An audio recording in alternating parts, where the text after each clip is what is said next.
Good afternoon, everyone. I hope you're doing well, and thank you for joining us on a Saturday afternoon. My name is Ryan Coleman, along with my lovely co-host, April Coleman. Good afternoon, everyone. Everybody's having a good Saturday here. So busy week in real estate, a lot going on. Had a great event last weekend. Had some really great people in our open house tour, kind of a luxury event. Had a good turnout. So really had a chance to really meet some nice people. Yes. First responders had a chance to come out. It was nice to give them some food, spend some time with them. It was just really a great event. So if you guys missed it, you missed out. Yes, you did. It was really fun. The band was awesome. Oh, yeah. They were great. Was it Cindy in the group? Yes, Cindy in the group. She was wonderful, and the band was great. Catering, food was really good. Yes, all occasions did. A bunch of leftovers to the family, which was good. I know. They enjoyed it, right? They enjoyed it. Yeah. Good. So what do we got going on today? What's the topic of our show today, April? Today we're just going to be discussing why you should never, ever, ever let a buyer take possession of your home before closing.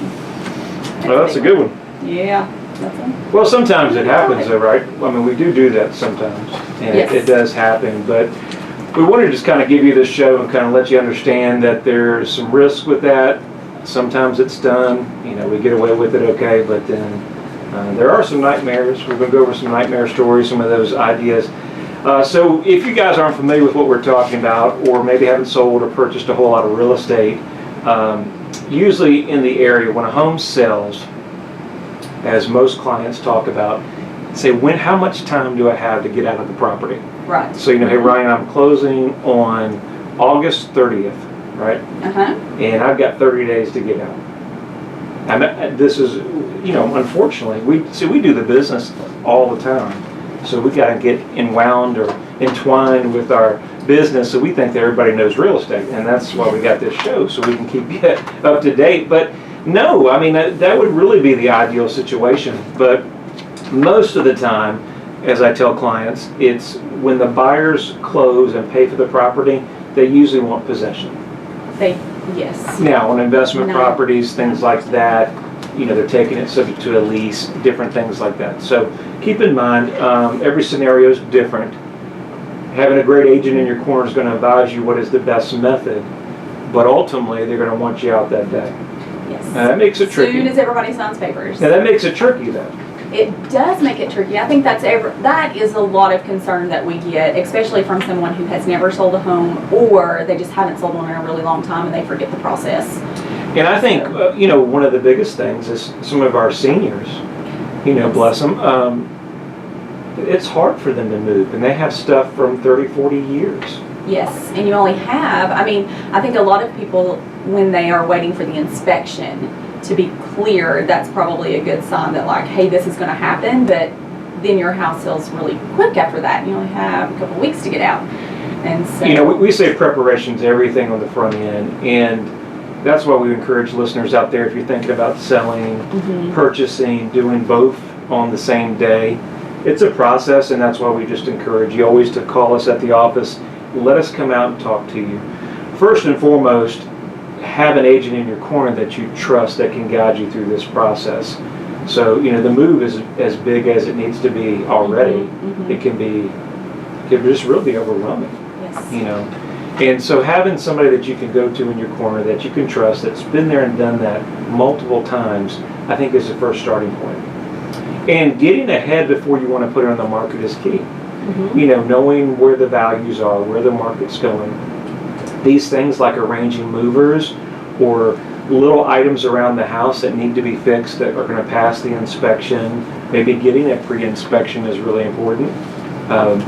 Those things like that, and then talking about these items here. So it's not a surprise, because when the home comes on the market and it goes in the first week, you're like shock and awe. Like they want to move in 30, 45 days. And they're like, wait, what?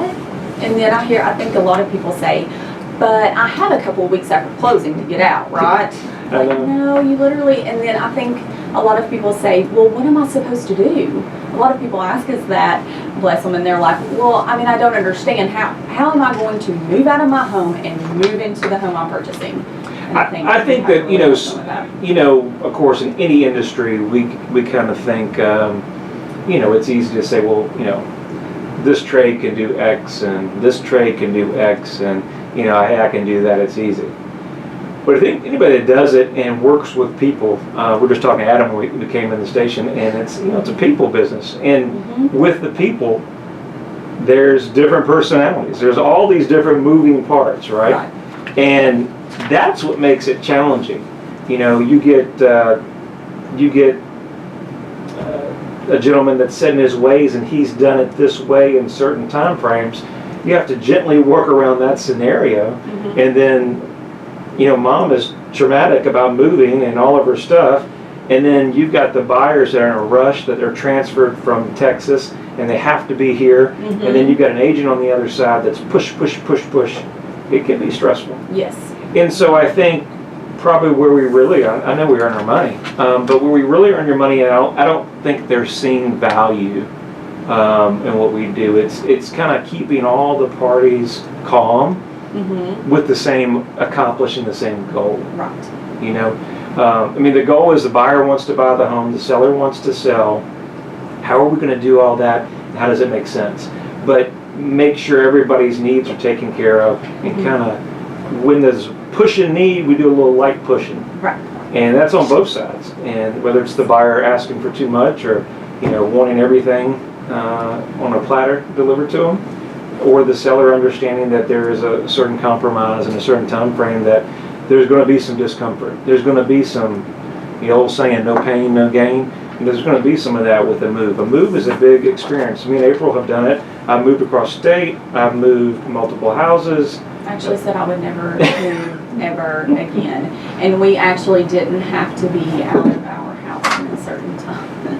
And it was horrible. There was no deadline. We still couldn't get, it was still challenging. I know. You know, so we get it, and I think what we really try to say is the extra value with having that agent in your corner that's really working for you is going to make this easier.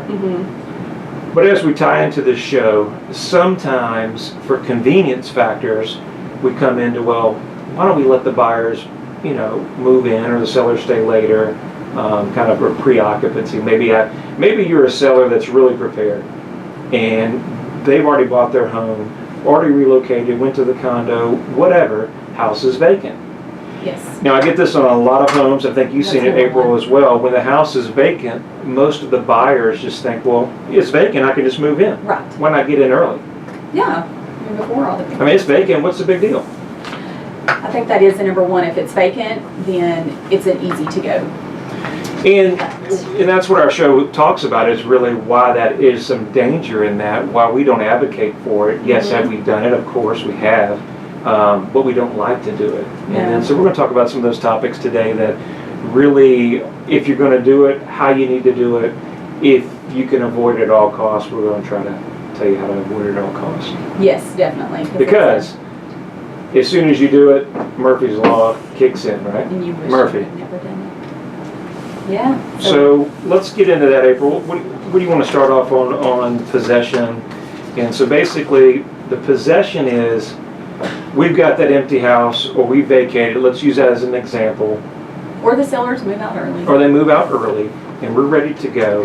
And the buyers are being relocated. They're over there at temporary housing, and they don't want to pay rent. Right. Or they want to pay the high rent. Why move twice? April, you know, my client's an executive. You know, we'll put a deposit down. Why don't we just get them to move in early? And that's what we're talking about, and why you want to try to avoid that if you can. Yes. And I have a story to go with that. That we actually looked up on one of the April loves stories. stories. You know I love stories, Tom. I might get in trouble here and there, but He always does. It'll be after. I do. I always get in trouble. So this is one thing that we read up on.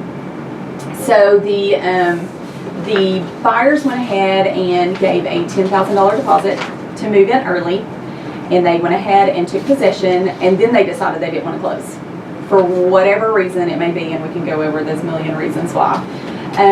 So the sellers, they took a backup offer, and they decided that the buyers were in breach of contract. They refused. This was in California.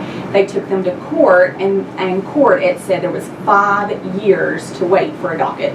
5 years? Yes, because they took $10,000. They had to go to trial. To get them out the house? To get them out of the house. What state was that? California. Oh, well. There you go. There you go. And so this, I think, went on and on and on forever. So it's not only buyers, but sellers. Both can be in trouble. Hey, we're coming on a hard break here, but we're going to talk more about those topics here with Real Estate with Ryan. Stay tuned, guys.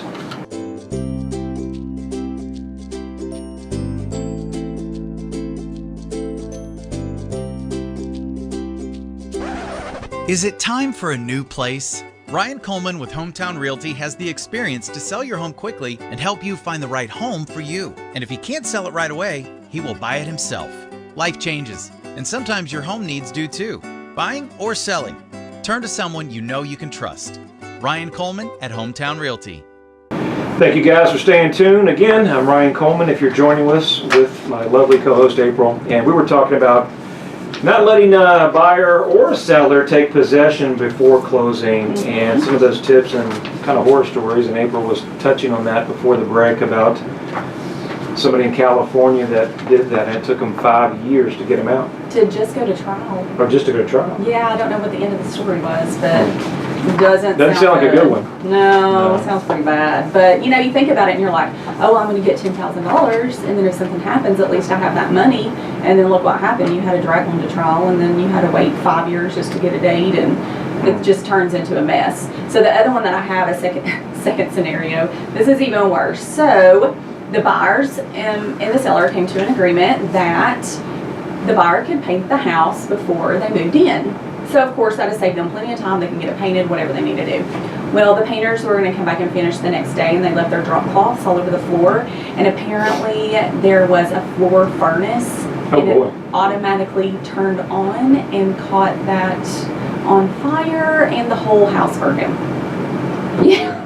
But I hope sure your insurance was up. You better make sure that you have all your ducks in a row if you're going to sign this agreement. Now, of course, these are the worst of the worst stories, but yeah, I think more practically what we see, and April and I were chatting prior to going on the air, what we see is, unfortunately, when the buyers do the walkthrough, we do a final walkthrough, and they move in, Murphy happens, right? AC's working fine, nobody's living there. They move in, the AC goes kaput. Yep.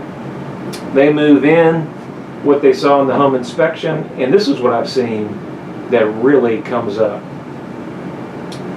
They do an inspection, they're fine with everything, they move in, and the buyer finds just numerous items. Or stuff that they just don't. Stuff they didn't see before, stuff they didn't realize, and the buyer holds the seller hostage until they fix those things. Now, everybody says, well, can't you put in the agreement that says you're waiving your final inspection? You can. That still doesn't stop the buyer from being crazy. That's true. I mean, you know, that's reality. Because they're moved in, you've got a legal agreement, you've got a rental agreement, and now they're in your property. Right. Legally. So whether they have something in writing or not, we still have that issue that could come up.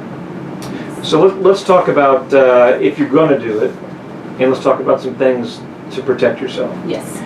So the difference between a purchase agreement and we have like a standard rental form that you know our association stuff offers in the state, really you need a purchase agreement, and then you need a lease, and they need to be treated separately.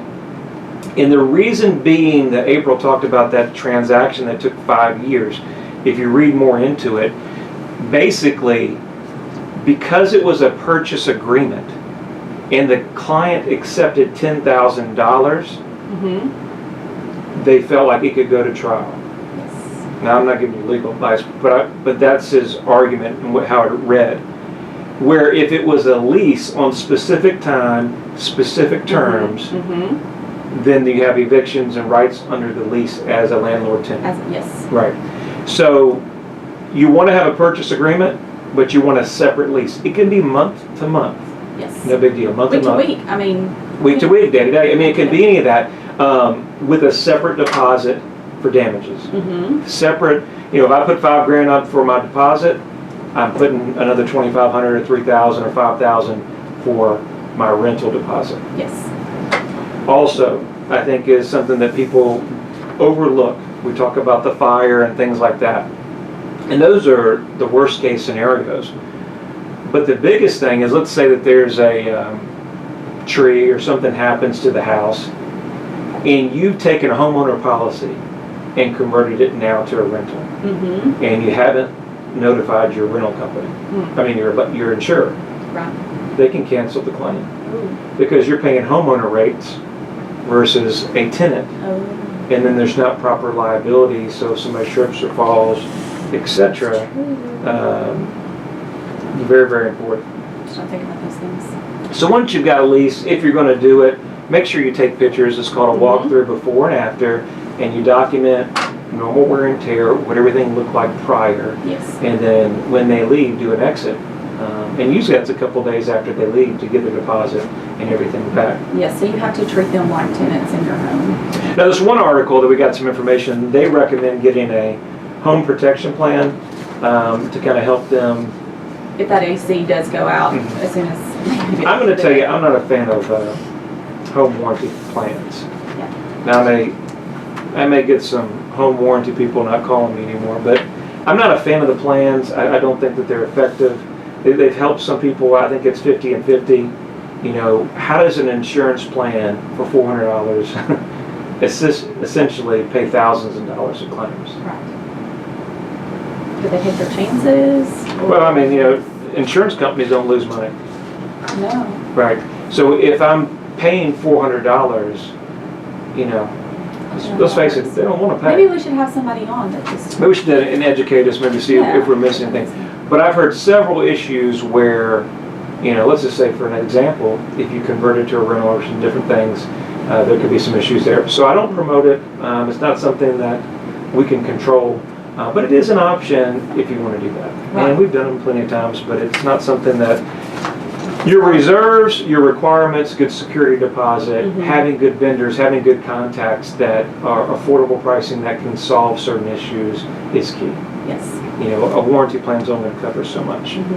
Well, and I also think that you mentioned earlier about someone moving in and then them not finding anything wrong. Personal example, we did the same thing. We actually went through our house with a fine-tooth comb and made sure everything was in working order, except apparently those few things that we found out when we moved in, and you just cannot find everything in the house that's not in working order.